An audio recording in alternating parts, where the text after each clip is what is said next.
안녕하십니까. 전하특 교수입니다. 이번 시간에 여러분들과 굴뚝 배출 가스 중에 오염물질의 연속 자동 측정 방법에 대해서 공부를 하도록 하겠습니다. 자, 먼저 먼지입니다.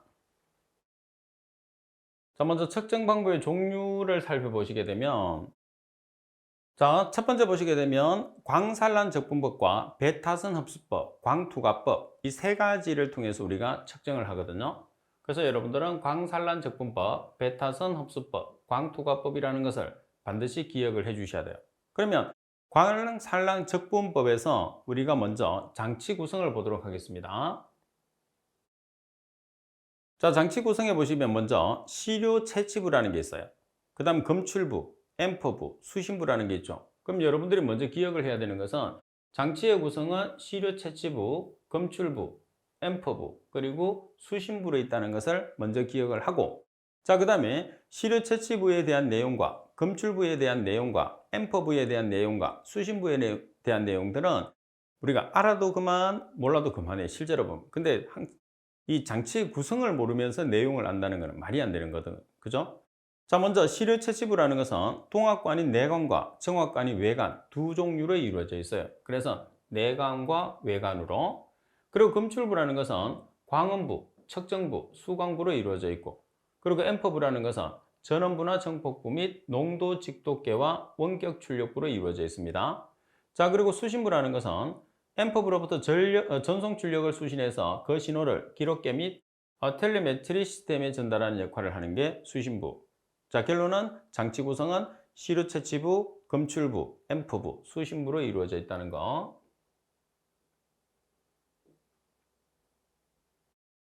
자, 문제를 한번 보겠습니다. 굴뚝 배출가스 중에 먼지를 연속적으로 자동 측정하는 광산란 적분법의 네 가지 장치 구성부로 틀린 것은 어느 것인가? 말씀드린 것처럼 시료 채취부, 앰퍼부, 검출부, 그리고 수신부. 그러면 어디죠? 해당하지 않는 것은 농도 지시부라는 것은 없어요. 자, 그리고 배타선 흡수법을 보겠습니다. 시료가스를 등속 흡인하여 굴뚝 밖에 있는 자동 연속 측정기 내부에 여과지 위에 먼지 시료를 채취합니다. 그럼 여과지가 필터니까 걸러서 먼지를 일단 포집을 해요. 자, 여기에 방사선 동위원소로부터 방출된 뭐를 조사를 하느냐면 베타선을 조사를 하게 되죠. 따라서 먼지에 의해서 흡수된 베타 성량을 구해서 나타내는 거죠. 그럼 결과적으로는 제일 중요한 게 뭐냐면 베타선 흡수법이니까 베타선을 조사하는 게 가장 중요해요. 어디에서? 방사선 동위원소에서. 그래서 방사선 동위원소에서 방출되는 베타선을 조사해서 우리가 알아보는 방법이 베타선 흡수법이라는 거. 자, 그리고 장치는 시료 채취부, 검출부, 표시 및 기록부, 수신부로 구성되어 있습니다. 자, 그리고 광투과법에 보시게 되면 먼지 입자들에 의한 빛의 반사, 흡수, 분산으로 인한 감쇄 현상의 기초를 둔 방법을 우리가 광투과법이라고 하고, 장치는 시료 채취부, 검출 및 분석부, 농도 지시부, 데이터 처리부, 교정 장치로 이루어져 있는 게 가장 큰 특징이다, 이렇게 보시면 됩니다. 자, 그리고 이산화황입니다. 자, 이산화황에서는 여러분들이 꼭 기억을 해야 되는 내용이 뭐냐 하면 용어예요, 용어. 그래서 특히 이제 장치 편에서는 용어가 나오는 파트에서는 반드시 여러분들이 용어를 잘 기억을 해 주셔야 됩니다. 자, 먼저 교정가스에 보시게 되면 공인기관의 보정치가 제시되어 있는 표준가스로 연속 자동 측정기의 최대 눈금치의 약 50%와 90%에 해당하는 농도를 갖는다. 그리고 90% 교정가스를 스팸가스라고 그래요. 그래서 여기서 핵심은 자, 최대 눈금치의 50%와 90%에 해당하는 농도를 갖는다는 거. 자, 그 다음에 스팸가스라고 우리가 이야기하는 것은 90%의 교정가스를 스팸가스로 이야기한다는 거 꼭 기억을 해야 됩니다. 자, 그리고 제로가스는 정제된 공기나 순수한 질소를 우리가 제로가스라고 해요. 정제된 공기나 순수한 질소. 대신에 순도가 거의 100%죠. 99.999% 이상. 그리고 검출 한계라는 것은 제로 드래프트의 2배에 해당하는 지시치가 갖는 이산화황의 농도입니다. 그래서 제로 드래프트의 2배에 해당하는 지시치.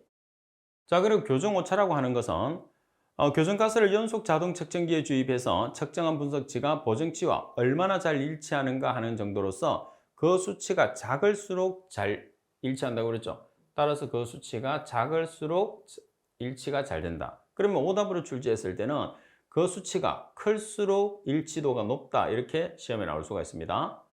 자, 그리고 제로 드래프트를 보시면 연속 자동 측정기가 정상적으로 가동되는 조건 하에서 제로가스를 일정 시간 흘려준 후에 발생되는 출력 신호가 변화한 정도를 제로 드래프트라고 해요. 자, 그리고 응답 시간으로 가보겠습니다.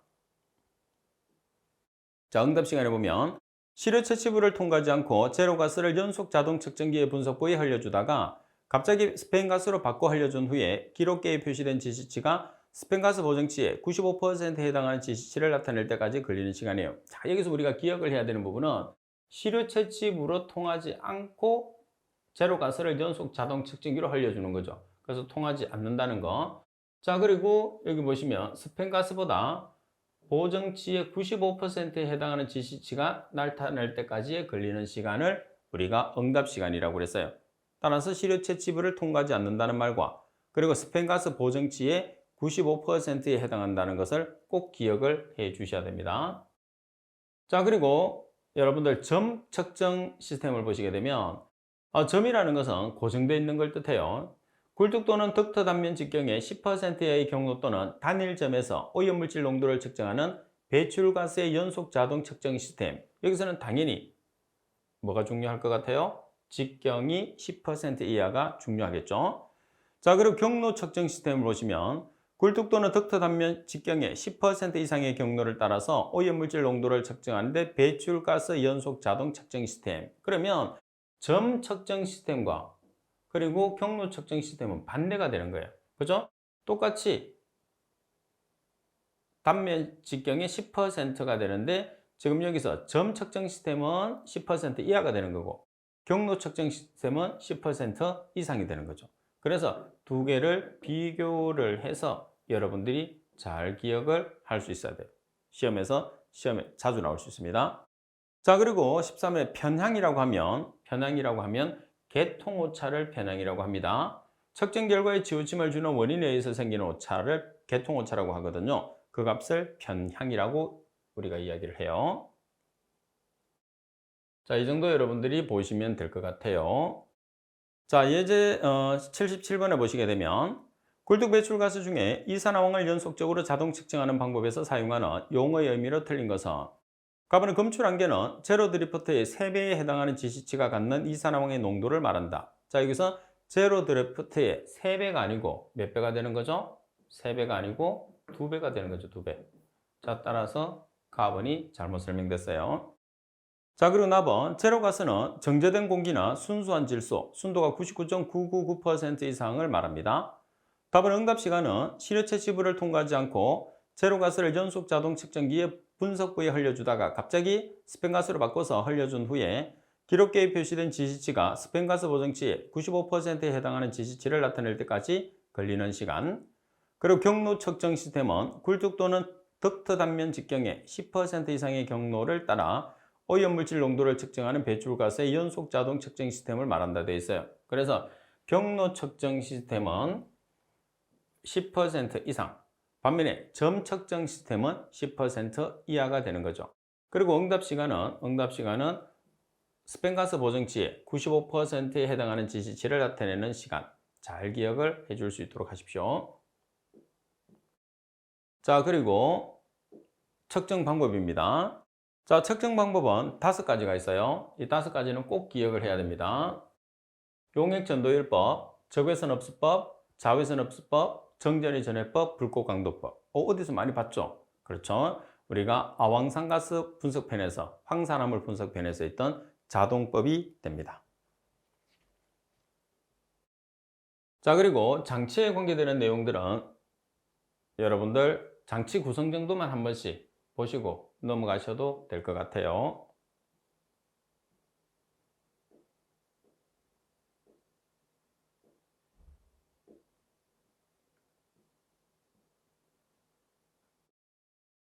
자, 그리고 세 번째, 굴뚝연소 자동 측정기기의 질소 산화물 파트입니다.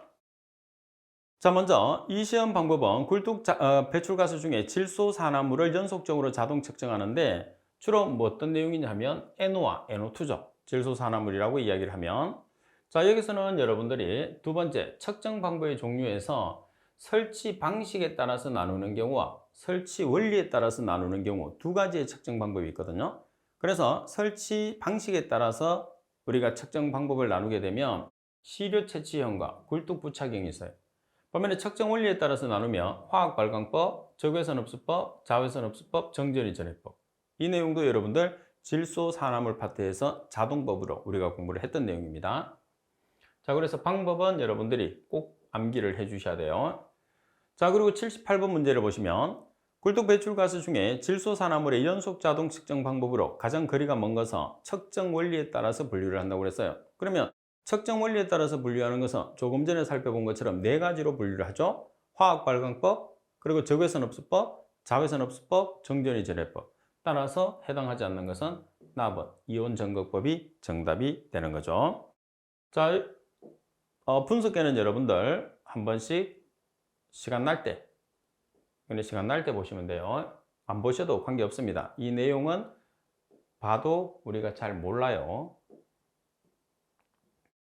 자, 그리고 챕터 4에 보면 환경 기준 시험 방법이 있습니다. 자, 먼저 환경 대기 중에 시료를 채취하는 방법을 먼저 우리가 보도록 하겠습니다.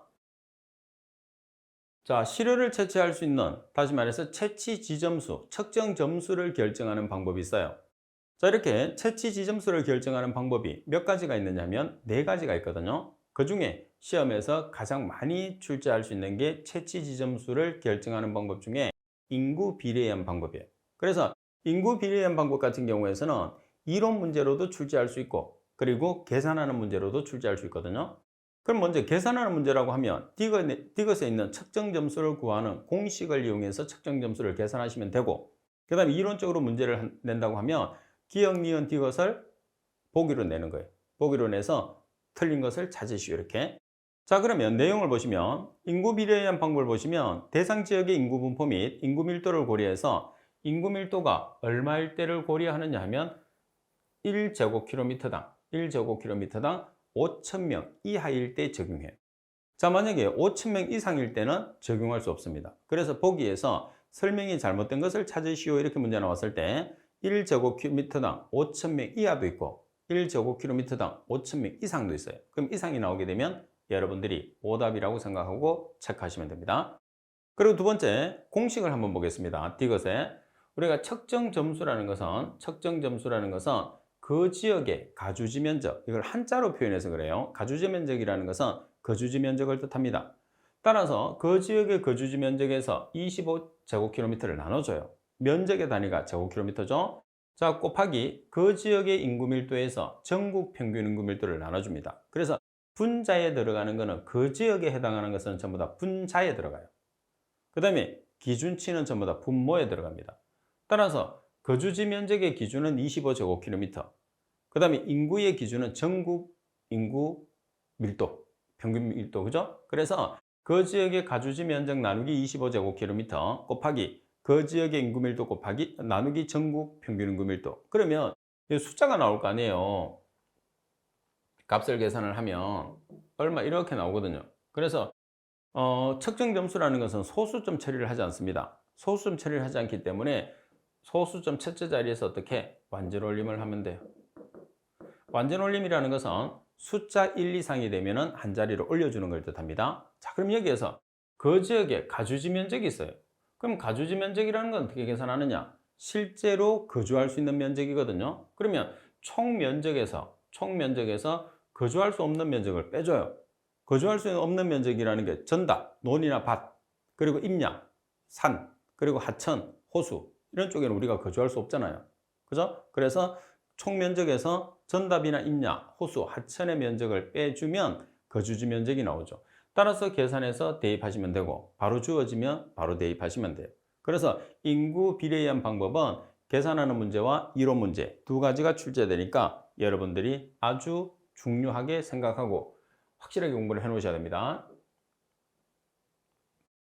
자, 그리고 두 번째는 TM 좌표에 의한 방법이 있어요. 전국 지도의 TM 좌표에 따라서 해당하는 일대 25,000 이상의 지도 위에 2에서 3km 간격으로 바둑판 모양의 구역을 만들고 그 구역마다 측정점을 선정을 하는 것을 우리가 TM 좌표에 의한 방법이라고 그래요. 그러면 여기서 우리가 꼭 알아야 되는 것은 뭐냐면 지도를 축적을 나타냈을 때 1대 25,000 이상. 자, 그리고 간격은 2에서 3km 간격으로 나타낸다는 게 가장 중요합니다. 자, 우리가 축척이라는 것은 크기를 뜻하는 거죠. 1대 25,000. 우리가 지도는 전부 다 이렇게 뭐라고 해야 되죠?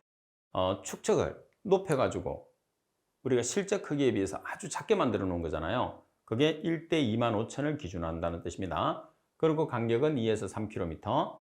자, 문제 1번에 보시면 다음은 환경기준 시험을 위한 채취 지점수의 결정 시에 TM 좌표에 의한 방법에 대한 설명이다. 갈로 안에 알맞은 것은 전국 지도의 TM 좌표에 따라 해당 지역의 1번의 지도 위에 2번 간격으로 바둑판 모양의 구역을 만들고 그 구역마다 측정점을 선정한다. 그래서 우리가 축적은 1대 25,000. 그죠? 그 다음에 간격은 2에서 3km. 따라서 정답은 라번이 되겠네. 그죠? 자, 그리고 세 번째 보시면 중심점에 의한 동심원을 이용하는 방법이 있습니다. 측정하려고 하는 대상 지역을 대표할 수 있다고 생각되는 한 지점을 선정하고 지도 위에서 그 지점을 중심점으로 0.3에서 2km 간격으로 동심원을 그려서 나타내는 방법을 동심원을 이용하는 방법이라고 합니다. 0.3에서 2km 간격으로 동심원을 그려요. 자, 그리고 4번에 보시면 대상 지역의 오염 정도에 따라서 공식을 이용하는 방법이에요. 그러니까 네 번째는 공식을 이용하는 방법이죠. 자, 공식에 보시게 되면 자, n이라는 것은 nx 플러스 ny 플러스 ng라는 공식이 있어요. 그러면 nx라는 것은 여기 있죠. ny, ng라는 공식들이 있어요. 이 세 개를 구해서 다 더해준 걸 n이라고 그래요. 그럼 여기서 n이라는 것은 채취 지점수예요. 자, 그리고 XYG에서 X라는 것은 환경 기준보다 농도가 높은 지역, Y라는 것은 환경 기준보다 농도가 낮으나 자연 농도보다는 높은 지역, 그리고 G라는 것은 자연 상태의 농도와 같은 지역을 이야기를 하거든요. 그리고 CN이라는 것은 최대 농도, CS라는 것은 환경 기준 농도, 그리고 CB라는 것은 최저 농도라고 해서 각각의 값을 계산을 하는 거죠. 그래서 공식을 이용해서 우리가 나타내는 이 내용도 우리가 이론적으로 계산 문제로 안 나와요. 이론 문제로 나왔을 때 여기에 나와 있는 갈로에 들어가 있는 숫자를 바꿔서 오답으로 출제하는 경우가 있을 수 있고, 그리고 간단하게 문제를 출제했을 때는 여기 보시면 X라는 용어와 Y라는 용어와 G라는 용어가 있거든요. 이 용어를 묻는 경우가 있어요. 이 공식이 주어지고 여기서 X가 의미하는 것은, Y가 의미하는 것은, G가 의미하는 것은 이렇게 나타낼 수 있죠. 그래서 말씀드린 것은 X라는 것은 환경 기준보다 농도가 높은 지역. 자, 그리고 Y는 환경 기준보다 농도가 낮으나 자연 농도보다는 높은 지역. 그리고 G는 자연 상태의 농도와 같은 지역. 그래서 주로 만약에 이렇게 내려고 하면 X를 물을 가능성이 상당히 높으니까 우리가 X를 잘 기억을 해두자. 이렇게 공부를 하시면 됩니다.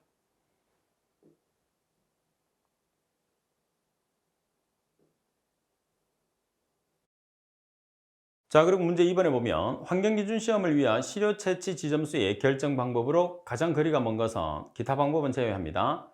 가번 인구 비례한 방법. 말씀드린 것처럼 인구 비례한 방법은 이론 문제와 계산하는 문제가 나오니까 채취 점수, 측정 점수 계산하는 식을 꼭 숙지하고 계셔야 됩니다.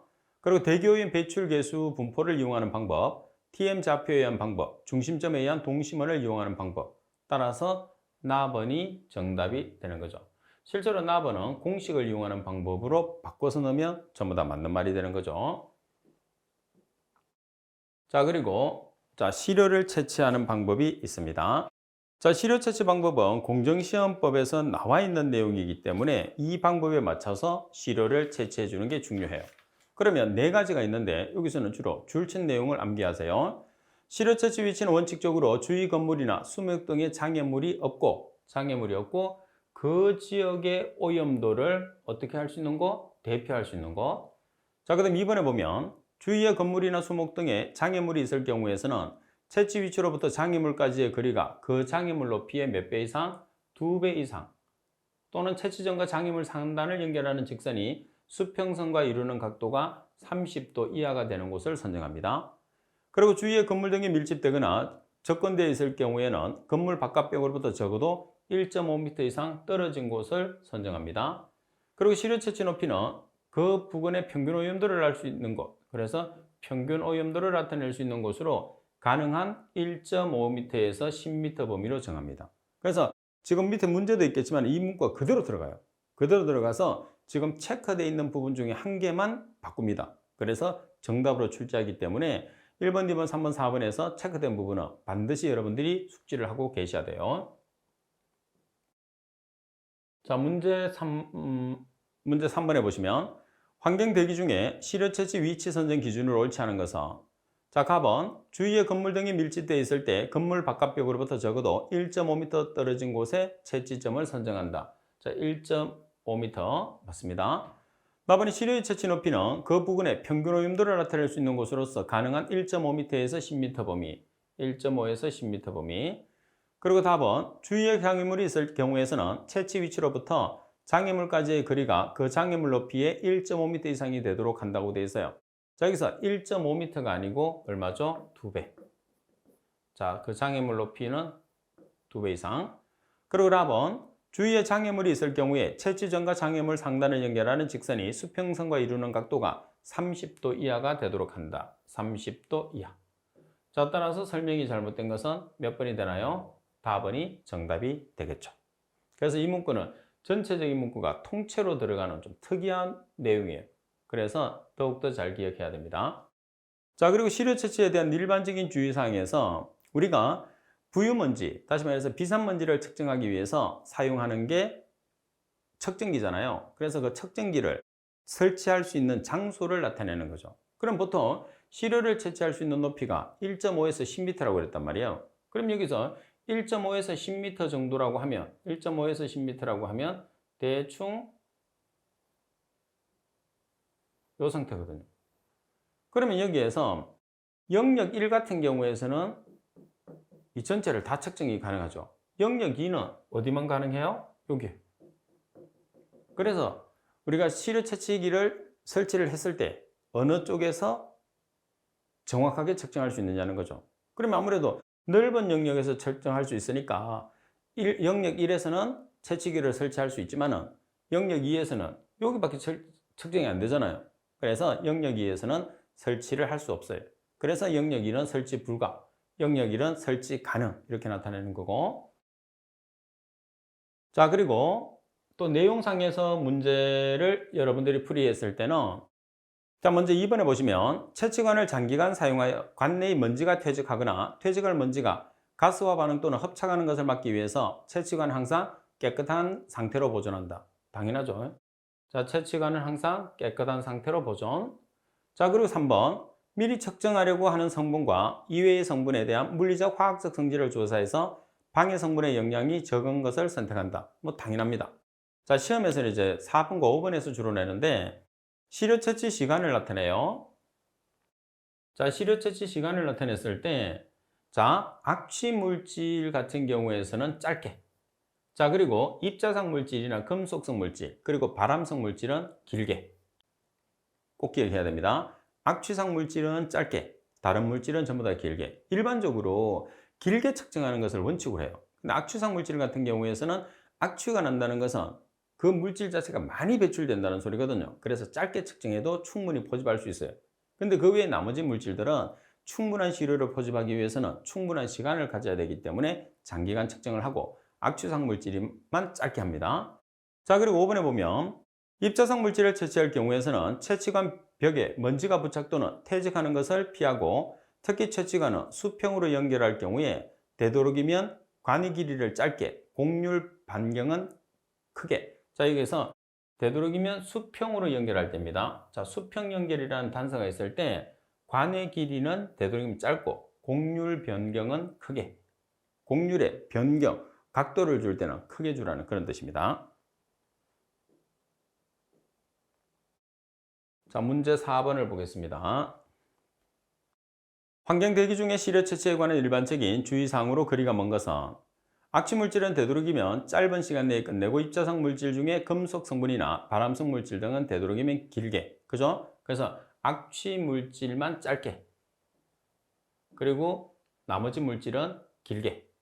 그러나 시료 채취 유량은 각 규정하는 범위 내에서는 되도록 많이 채취하는 것을 원칙으로 합니다. 자, 많이 채취를 하는 것을 원칙으로 한다.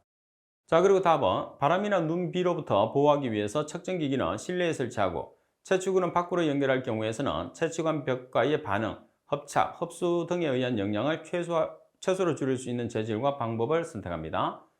라면 입자성 물질을 채취했을 때는 채취관 벽에 먼지가 부착 또는 퇴직하는 것을 피하고 특히 채취관은 수평으로 연결할 경우에 되도록이면 관의 길이를 길게 하고 곡률 변경은 작게 한다고 그랬어요. 이거 어떻게 해야 되죠? 반대가 돼 있는 거죠. 관의 길이는 보시면 짧게, 곡률 변경은 크게. 그래서 길게와 작게를 반대로 서술했어요. 따라서 라번이 정답. 자, 그리고 정가스상 물질의 시료 채취 방법입니다. 자, 시료 채취 방법은 여러 가지가 있죠. 자, 보시다시피 직접 채취법, 용기 채취법, 그리고 용매 채취법, 고체업착법, 저온 농축법, 그리고 채취용 여과지에 의한 방법으로 채취를 합니다. 자, 먼저 직접 채취를 한다는 것은 채취관, 분석장치, 허비 펌프로 구성이 되어 있어요. 그리고 일반적으로 채취관의 재질은 사브라 에틸렌 수지나 경질 유리, 스테인리스 강제를 쓰면 돼요. 말 그대로 직접 채취하기 때문에 직접 채취법입니다. 자, 그 다음 두 번째는 용기를 이용을 하는 거죠. 자, 용기를 이용을 한다고 해서 용기 채취법이라고 합니다.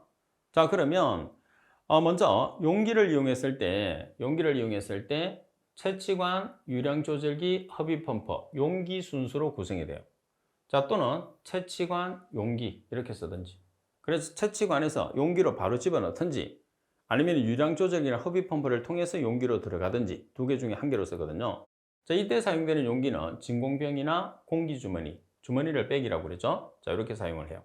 그러면 자, 공기주머니를 사용할 경우에 특징이 나와 있는데 이 내용은 여러분들이 한번 읽어보시면 될 것 같아요. 자, 그리고 용매채취법. 자, 용매채취법을 일반적으로 제일 많이 씁니다. 자, 우리가 흡수액이라는 걸 사용한다고 그랬잖아요. 흡수액을 사용하게 되면 우리가 포집하고자 하는 기체를 선택적으로 포집할 수 있어요. 그래서 그 흡수액이라는 게 뭐죠? 용매입니다. 따라서 용매를 사용을 하게 되면 선택적으로 우리가 포집할 수 있다는 게 가장 큰 특징이에요. 그래서 가장 많이 쓰는 거죠. 따라서 구성은 채취관, 여과제, 채취부, 허비펌프, 유량계. 그러니까 우리가 시료 채취 장치에서 배웠던 그 내용이 바로 용매 채취법이 되는 거죠. 그래서 핵심은 뭐냐면 용매 채취법의 핵심은 선택적으로 흡수할 수 있다는 말이 포인트입니다. 자, 문제 5번. 환경 대기 중에서 가스상 물질의 시료 채취 방법에서 채취관, 여과제, 채취부, 허비펌프, 유량계 순으로 시료를 채취하는 방법은 이렇게 나와 있어요. 자, 용매 채취법. 자, 그리고 고체협착법입니다. 자, 고체협착법은 말 그대로 협착을 시키는 거죠. 협착을 시키려고 하면 뭐를 이용하는 거죠? 협착제를 이용하는 거예요. 그래서 여기 보시면 고체 분말 표면에 기체가 협착되는 것을 이용하는 거죠. 그래서 협착제를 쓰는데 주로 활성탄이나 실리카겔 이런 협착제가 있는 거죠. 자, 그리고 저온 농축법은 탄화수소와 같은 기체 성분을 냉각제로 냉각 응축시켜 공기로부터 분리 채취하는 방법을 이야기를 해요. 주로 이제 우리가 탄화수소 화합물, 탄화수소라는 것은 C와 H로 구성되어 있는 화물이죠. 따라서 주로 냉각제로는 뭐를 쓰느냐면 액체산소나 드라이아이스, 온도가 낮은 액체산소나 드라이아이스를 주로 사용하게 됩니다. 자, 그리고 6번에 보시면 채취용 여과지를 이용하는 방법이 있습니다. 자, 이 방법은 여과지를 적당한 시약에 담갔다가 건조시키고 시료를 통과시켜 목적하는 기체 성분을 채취하는 방법이에요. 자, 그리고 채취 장치는 여과지 홀더, 허비 펌프, 유량계. 여기서 여과지 홀더라는 게 뭐냐면 여과제를 넣는 용기입니다. 여과제를 여과지 홀더에 넣거든요. 그래야지 이제 여과를 시켜서 포집을 하는 거니까. 자, 문제 6번에 보시게 되면 환경 대기 중에 가스상 물질의 시료 채취 방법으로 틀린 것은 가번에 용매 채취법, 나번에 용기 채취법, 다번에 고체 hợp 작법, 라번에 고온 흡수법. 자, 우리가 배웠던 내용 중에서 뭐가 없었어요? 고온 흡수법이라는 말은 없었어요. 그래서 정답이 됩니다. 그죠?